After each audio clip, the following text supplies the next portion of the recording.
Hello dear students, welcome to Sri Shraddha English Medium School online classes. Standard 8 Grammar, Chapter number 4, Question Text.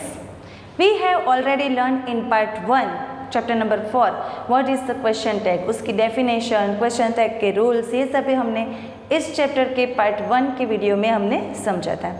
Today we will learn in our part 2, yes no questions, WH questions. अगर हमारे question tag में yes no वाले questions है और उसमें जो question tag use किया गया है तो हमें यस में आंसर देना है या नो में देना है. WH क्वेश्चंस किसे कहते हैं, फिर उसका कब और कहाँ किसके लिए कब यूज़ होता है, ये सभी हम इस जो पार्ट 2 वीडियो है उसमें हम पढ़ेंगे. Let's start our part 2.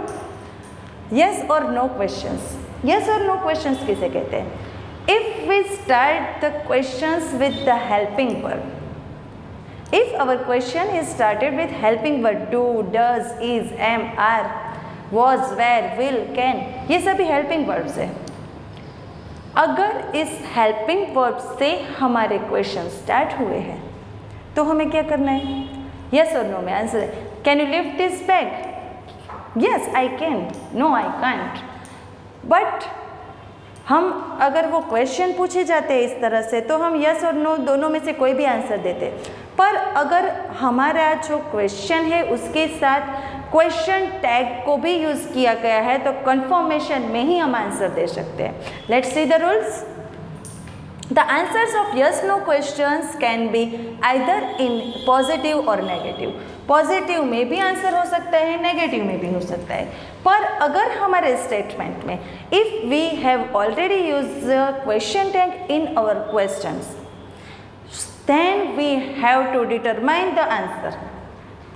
The rules for that, we have to use positive statement followed by negative question tag.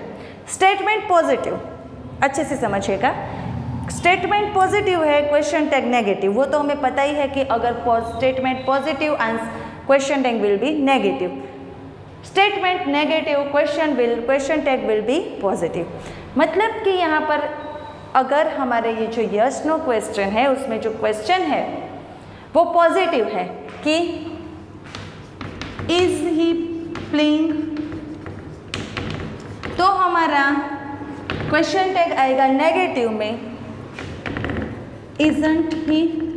मतलब कि हमारा या जो इस तरह से हमें क्वेश्चन दिया गया, फिर आपको ऐसा बोला जाए कि आंसर यस और नो, तो हमें ये रूल्स फॉलो करना है कि हमारा स्टेटमेंट पॉजिटिव है, उससे कंफर्मेशन के लिए जो हमने क्वेश्चन टैग यूज़ किया है वो नेगेटिव है. So answer will be always positive. Answer will be positive. तो यस ही इज़ हमारा आंसर ऐसा आएगा. अगर हमारा नेक्स्ट रूल है हमारा कि अगर हमारा ये सा statement negative and question tag positive तो आपको आंसर है वो नेगेटिव. मतलब कि आपको स्टेटमेंट देख लेना है, क्वेश्चन टैग जो भी हो स्टेटमेंट देख लेना है. अगर स्टेटमेंट आपका पॉजिटिव है तो आंसर पॉजिटिव में दे दीजिए, यस में दे दीजिए. अगर स्टेटमेंट आपका नेगेटिव है तो आंसर नेगेटिव में दे दीजिए. Clear? Let's see WH questions. WH questions पहले तो किससे कहते हैं? Definition of our WH questions.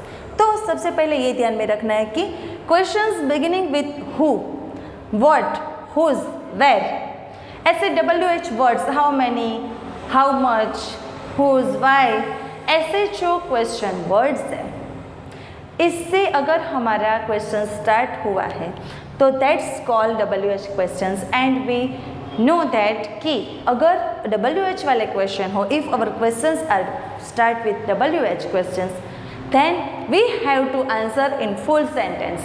यहाँ पर हम ऐसा बोल सकते हैं कि yes he is, no she is, isn't, short में आंसर दे सकते हैं. But if our questions are WH questions we cannot answer in short, we have to answer in long form, otherwise full form, details में. Clear? अब ये जो WH words है question words, उसे हम प्रोनाउन की जगह भी यूज़ कर सकते हैं. कैसे? Who, whose and whom are used for persons only. Remember this. Who, whose, whom we have to use only for persons. इसको हम हु को किसी भी एनिमल या थिंग के लिए नहीं यूज़ कर सकते, उसके लिए विच होता है, ठीक है। Who is used as the subject of the sentence. Who is she, वो कौन है। हु इज़ योर मदर, तो who is always used as the subject of our sentence, our question. Subject और प्रेडिकेट तो आपको पता ही है।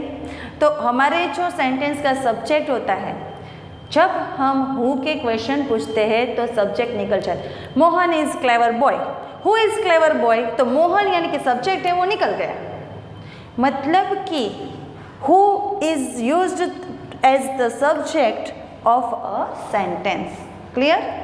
Now what can be used for persons as well as things, that is our point, persons as well as things. Let's see, what जो है उसे हम वस्तु के लिए, थिंग्स के लिए तो यूज़ करते ही है। What is this, this is a chalk. But we also use word for persons. अब वो कैसे, पता है? नहीं ना, चलो दिखाती हूँ। Word can be used for persons as well as things. तो वो इस तरह से कि जब हम किसी व्यक्ति का ऑक्यूपेशन यानी कि प्रोफेशन जानना चाहते हैं तो तब हम वर्ड का यूज़ करते हैं, यानी कि we are interested in it, his और her profession, his occupation. How, देखिए, अगर मैं आपको ऐसा पूछती हूँ कि who is your father, who is your father, मतलब कि मैंने हु से क्वेश्चन किया, तब आपको बोलना है कि आपके पापा का जो नाम हो वो, कि हितेश इज़ माई फादर, मतलब कि उसका नाम मैंने पूछा।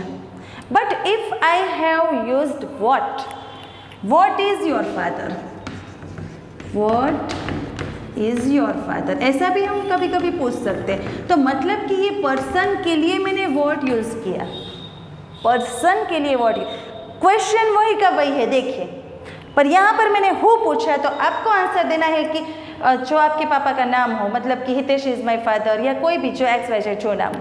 पर अगर मैंने इस तरह से पूछा, मतलब ऐसा है कि I have interested in the occupation और the profession of your father. Clear? मतलब कि वर्ड का यूज़ पर्सन के लिए तब होता है जब जो स्पीकर है, पूछने वाला व्यक्ति है, वो उसके ऑक्यूपेशन या अदरवाइज उसके प्रोफेशन पर ज़्यादा भार देता हो, ज़्यादा डिटरमाइन करता हो। तब हमें व्हाट इज़ योर फादर, उसका आंसर हम ऐसा नहीं दे सकते कि अपने पापा का नाम बोल दो, दैट्स रॉन्ग। बट तब हमें क्या करना है, तब हमें देना है answer my father is a doctor, या my father is an engineer, या my father is a teacher. इस तरह से हम बोल सकते हैं, मतलब कि हमें उसका ऑक्यूपेशन बताना है। जिस तरह से आपको क्वेश्चन पूछा जाए उसी तरह से आप आंसर दे सकते हो। तो अब आपको समझ में आया कि वर्ड का यूज़ हम पर्सन्स के लिए और थिंग्स के लिए, दोनों के लिए कर सकते हैं। तो आशा रखती हूँ कि आज मैंने ये जो सभी पॉइंट्स एक पार्ट में समझाए हैं वो आपको अच्छे से समझ में आ गए होंगे, और इस चैप्टर के सभी पॉइंट्स को रिवाइज कीजिए। Thank you, have a nice day and take care.